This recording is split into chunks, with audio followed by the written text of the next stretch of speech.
سيدنا وحبيبنا ومولانا محمدا عبده ورسوله صلى الله عليه وعلى آله وأصحابه وبارك وسلم تسليما كثيرا أما بعد فأعوذ بالله من الشيطان الرجيم بسم الله الرحمن الرحيم وما أرسلناك إلا رحمة للعالمين بارك الله لنا ولكم في القرآن العظيم ونفعنا وإياكم بالآيات والذكر الحكيم سبحانك لا علم لنا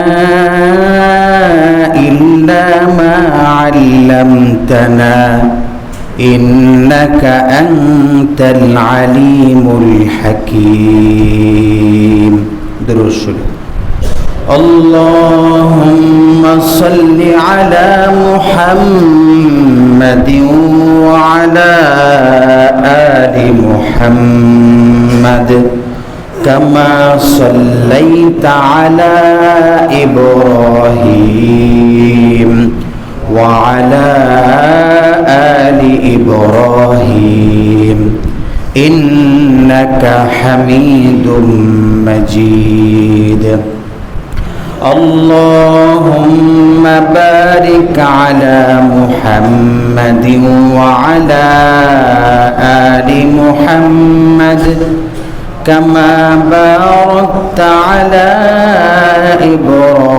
إبراهيم وعلى آل إبراهيم إنك حميد مجيد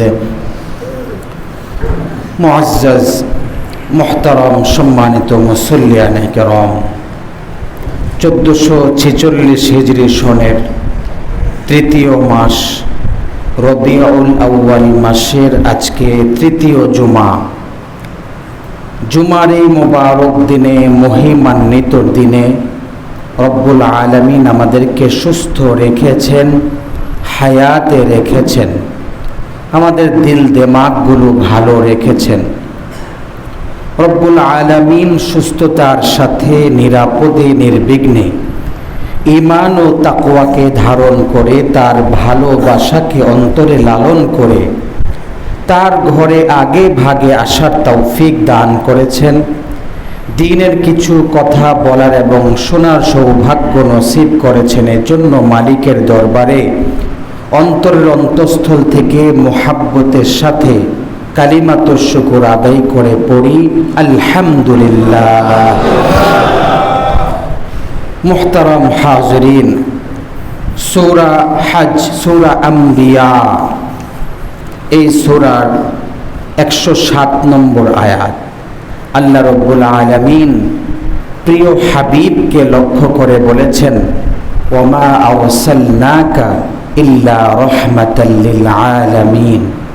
নবী, আমি আপনাকে গোটা জগতের জন্য, আলামিন, দেখেন এখানে শব্দটা আলাম না, আলামুন শব্দের অর্থ একটি জগৎ, এখানে আসছে বহুবচন।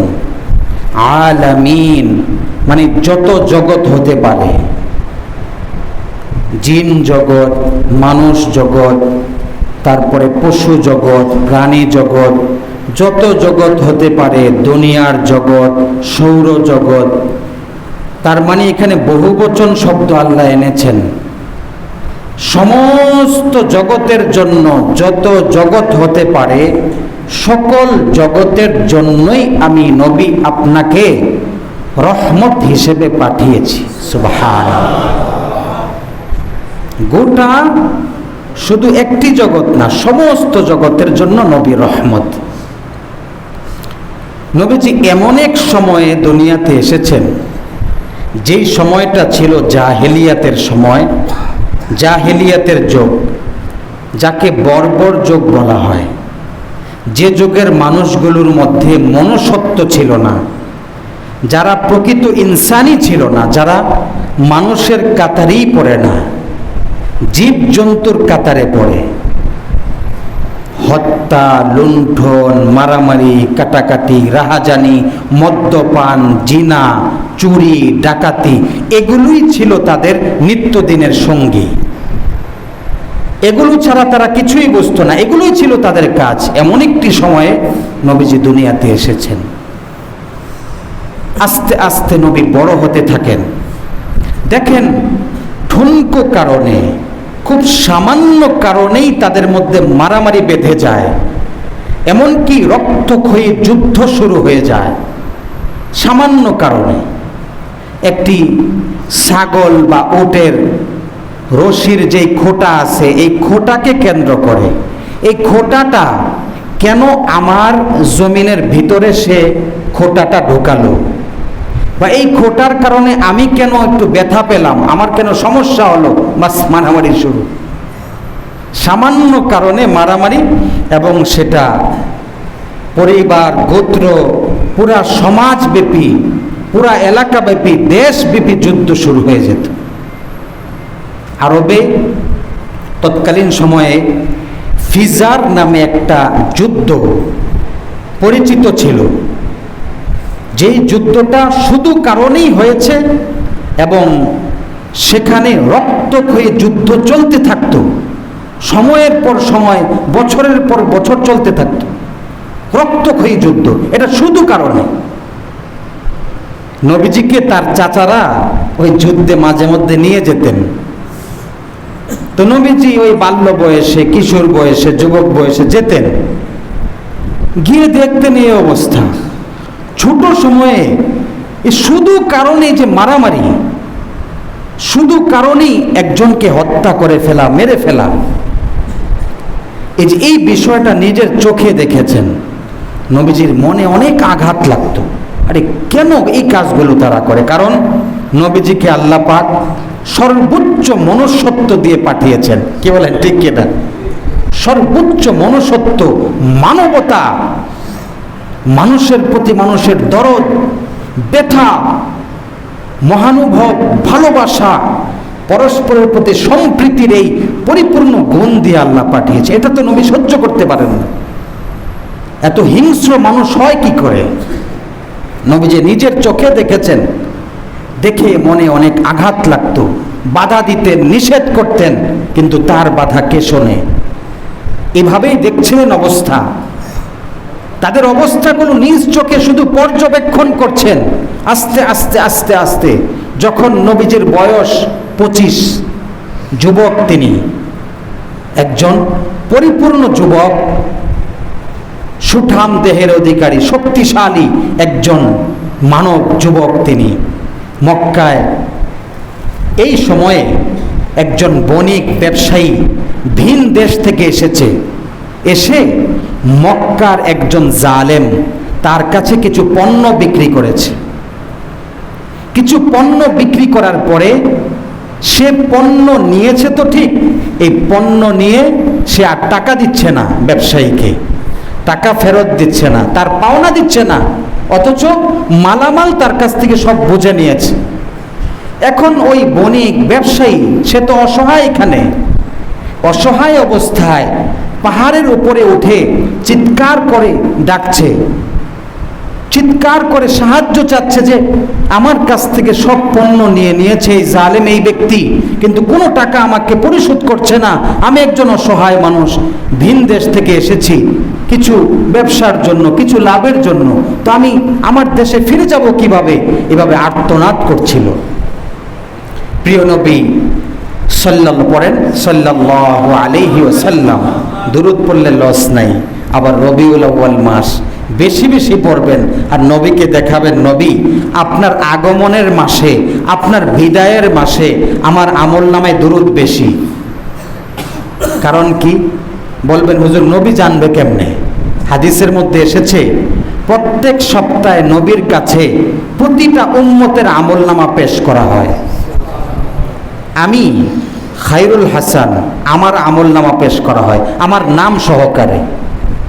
হাজি আব্দুল মতিন, হাজি আব্দুল কাইয়ুম, এই ভাই, সব ভাইয়ের নাম উল্লেখ করে আমার নবীর কাছে সপ্তাহে 2 বার, সোমবার বৃহস্পতিবার আমল পেশ করা হয়। সারা সপ্তাহে সে কি আমল করেছে নবী যখন দেখেন তার আমল নামায় দুরূদের আমল বেশি, নবী খুশি হয়ে যান। সুবহানাল্লাহ। আপনি কি এটা নবীকে দেখাইতে চান না? আজকে শুক্রবার, রবি, সোমবারই আপনার আমল নামা নবীর কাছে যাবে। সুতরাং দুরূদ বেশি পড়লে লস নাই, বেশি পড়বেন। আর যেইখানে নবীর নাম আসবে, কয়বার পড়লাম, প্রথমবার আমি পড়ছি কি পড়ি নাই এটা দেখার। প্রথমবার পড়া তো ওয়াজিব, পরের বার পড়া মুস্তাহাব। প্রথমবার না, আপনি প্রত্যেকবার পড়তে থাকেন। বুঝে আসছে? আর দুরূদের আমল বেশি হওয়া উচিত প্রতিটা উম্মতের।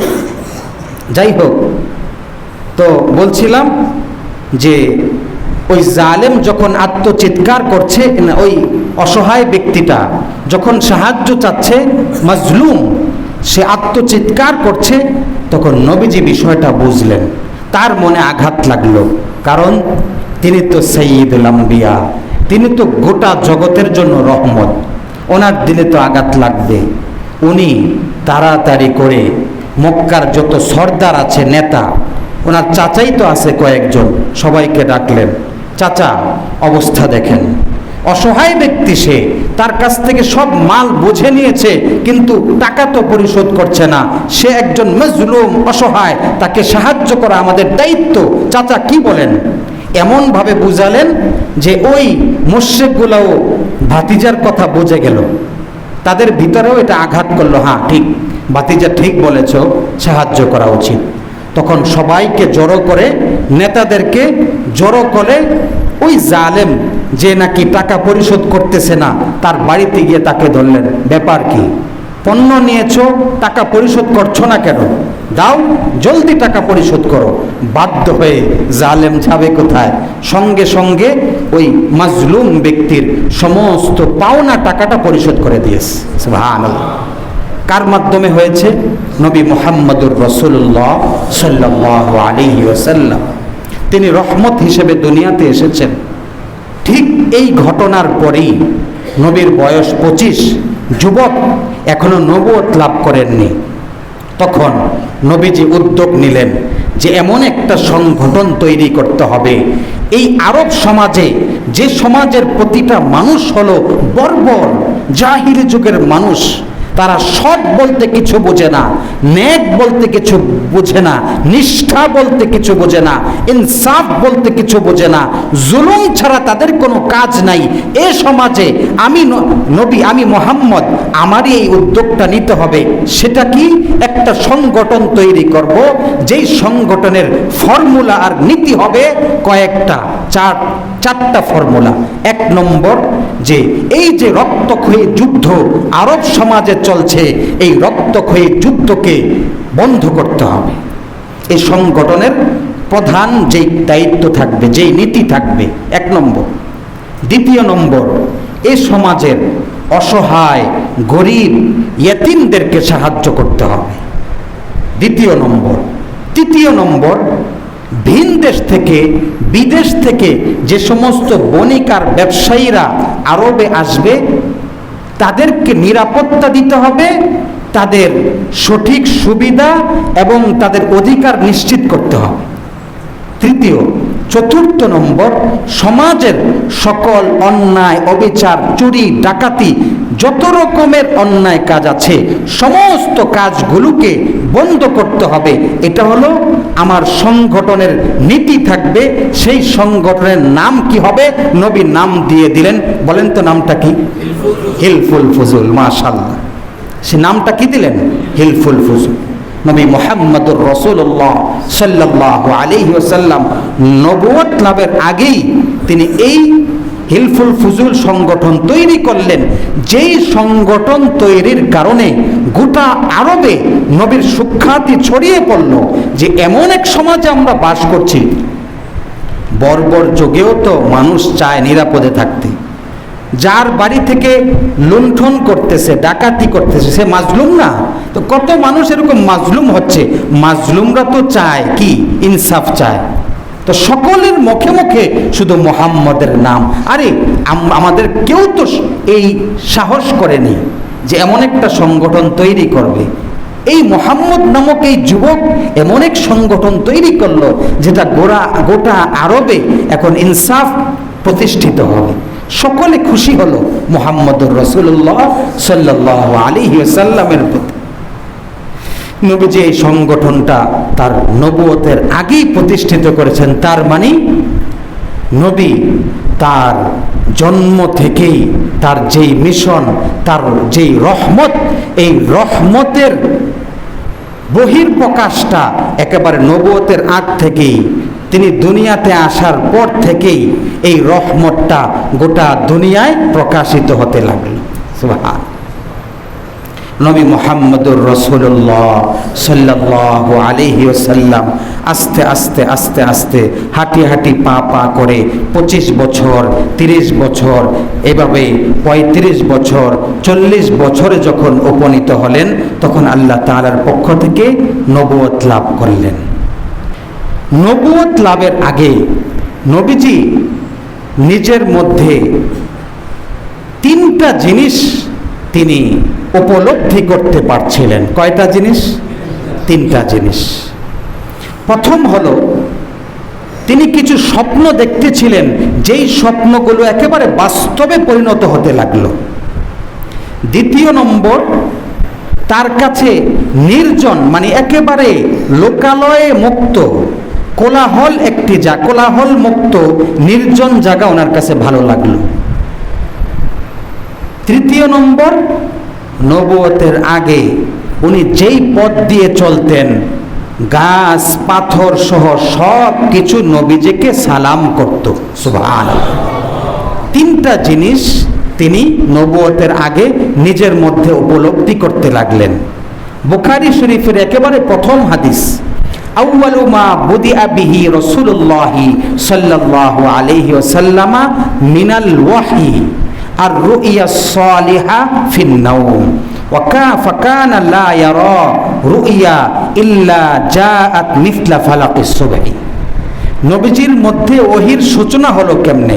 নবীজি শুরুতে কিছু স্বপ্ন দেখেন, এমন স্বপ্ন ঘুমের মধ্যে যেই স্বপ্নটা সকালের প্রস্ফুটিত যেই আলো, এই আলোর মতো একেবারে সত্যে পরিণত হতো। সুবহানাল্লাহ। প্রতিটা স্বপ্ন সত্য হতো। এটা হলো 1 নম্বর, নবুয়তের আগে নবীজি এই বিষয়টা উপলব্ধি করছিলেন। দ্বিতীয় নম্বর, সুম্মা হুব্বিবা ইলাইহিল খলা, তার কাছে একা একা থাকতে মনে চাচ্ছে। ওয়াকানা ইয়াখলু বিগারি হিরা, এজন্য গারে হেরায় গিয়ে উনি নির্জনে একা একা থাকতে লাগলেন। এইভাবে নির্জনে থাকতে লাগলেন। এই হাদিস দ্বারা আমরা 2টা জিনিস বুঝলাম। এক হলো তার কাছে যত স্বপ্ন তিনি দেখতেন সব সত্য পরিণত হতে লাগলো। 2 নম্বর, তিনি নির্জনে থাকতে পছন্দ করলেন নবুয়তের আগে। তৃতীয় নম্বর, যেই জায়গা দিকেই যাচ্ছিলেন শুধু গাছপালা পাথর সব সালাম করত নবীজিকে। সিরাতে ইবনে হিশামের মধ্যে আছে যে নবীজি এই ওহী লাভের আগে নবীজি যখন তার মলমূত্র তার প্রকৃতির প্রয়োজনে, মানে তার জরুরত পূরণ করার জন্য যখন নির্জন জায়গায় যেতেন, একেবারে নির্জন জায়গায় নবীজি চলে যেতেন তার প্রস্রাব মলমূত্র ত্যাগ করার জন্য। যখন যেতেন তো যাওয়ার পথে প্রত্যেক ইট পাথর গাছ নবীজিকে সালাম করত। তো নবীজি সালাম শুনে ডানে বামে তাকাতেন, তাকিয়ে দেখতেন কেউ নাই, শুধু ইট পাথর আর গাছ, এগুলো সালাম করতেছে। এইভাবে নবীজি দেখতে লাগলেন। হাদিসে পাকের মধ্যে আছে, এক হাদিসে মুসলিম শরীফে হযরত জাবের রাদিয়াল্লাহু আনহু থেকে বর্ণিত, নবীজি সাল্লাল্লাহু আলাইহি সাল্লাম বলেন যে আমি নবুয়তের আগে মক্কার একটা পাথরকে খুব ভালোভাবে জানি। ওই পাথরটা যখনই আমি যেতাম এই পাথরটা আমাকে সালাম করত, এবং আমি ভালোভাবে জানি, এখনো জানি ওই পাথরটা ওইখানে আছে। তা আমি গেলেই সে কি করত? সালাম করতে। সুবহানাল্লাহ। তার মানে উনি নবী হবেন, কুল কায়নাত তাকে চিনত।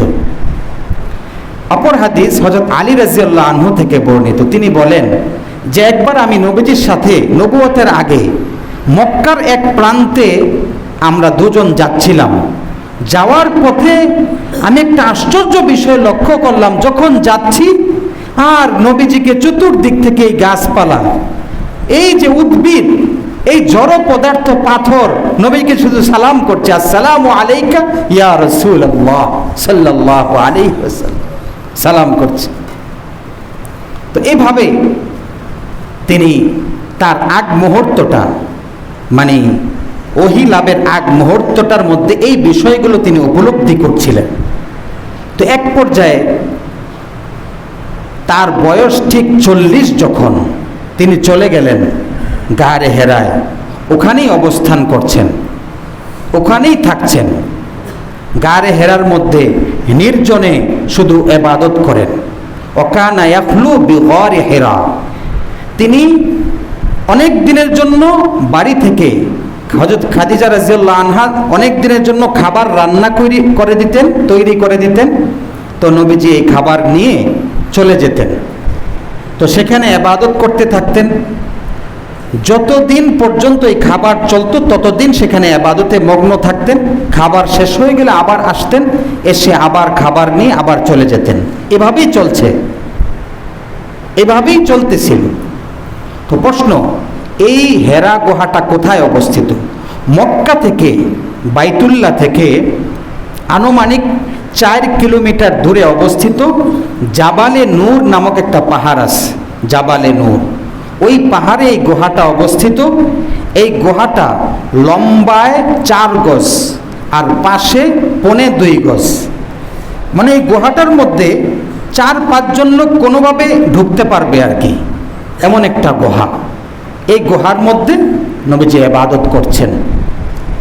প্রশ্ন হলো, নবীজি তার নির্জনতা অবলম্বনে এমন ইবাদতের জন্য এই গারে হেরাকে কেন নির্বাচন করলেন, অন্য জায়গা কেন নির্বাচন করলেন না? উত্তর হলো যে গারে হেরাটা আগে থেকেই পরিচিত।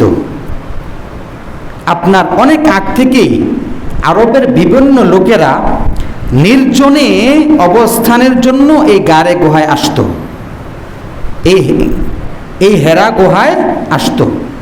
এবং নবীজির দাদা খাজা আব্দুল মুত্তালেব, উনিও ওনার সময়ে বিভিন্ন সময় এসে এই হেরা গুহায় নির্জনে অবস্থান করেছেন বলে বর্ণিত আছে। তো নবীজি এজন্যই এই গুহাটাকে নির্বাচন করেছেন। এবং এটাও বর্ণিত আছে, নবুয়ত লাভের আগেও নবীজি প্রতি বছর একটা মাস এই গুহার মধ্যে থাকতেন। রমজান মাসে নবীজি এই গুহার মধ্যে গিয়ে পুরো একটা মাস নির্জনে তিনি ইবাদতে মগ্ন থাকতেন। মানে লোকালয় থেকে দূরে থাকার আগের থেকে চেষ্টা করতেন, কারণ মক্কার লোকগুলো তো খালি অন্যায় কাজ করে, শিরিকের মতো কাজ করে। বাইতুল্লাহর সামনে মূর্তি এবং তারা শিরিক করছে সেখানে, আর তাদের মধ্যে আরো অন্যান্য অন্যায় কাজ তো আছেই। এজন্য নবীজি নির্জনে থাকতে আগেও পছন্দ করতেন। তো এই গুহায় নবীজি এজন্য এই গুহাটাকে নির্বাচন করেছেন এবং এখানে থাকতে লাগলেন। প্রশ্ন হলো, এখানে যে নবীজি ইবাদত করতেন, তার নবুয়ত পাওয়ার আগে, কোরআন তার উপর নাজিল হওয়ার আগে তিনি কোন শরীয়ত মানতেন? প্রশ্ন। এখানে কয়েকটা মতামত বর্ণিত আছে। কোথাও আছে তিনি হযরত নূহ আলাইহিস সালামের শরীয়ত অবলম্বন করতেন, কোন বর্ণনায় ইব্রাহিম আলাইহিস সালামের শরীয়ত তিনি অনুসরণ করতেন, কোন বর্ণনায় আছে হযরত মূসা আলাইহিস সালামের, কোন বর্ণনায় আছে হযরত ঈসা আলাইহিস সালামের। আর কারো কারো মতে উনি কোনো শরীয়ত নয়, বরং আল্লাহ পাক ওনাকে যেটা জ্ঞানে ঢেলেছেন ওই অনুযায়ী ইবাদত করতেন। তবে এই মতগুলোর মধ্যে সবচেয়ে গ্রহণযোগ্য যে মত সেটা হলো তিনি হযরত ইব্রাহিম আলাইহিস সালামের শরীয়তটাকে অবলম্বন করতেন। কেন? কারণ আরবরা তখন হযরত ইব্রাহিম আলাইহিস সালামকে এমনিই বেশি ভক্তি শ্রদ্ধা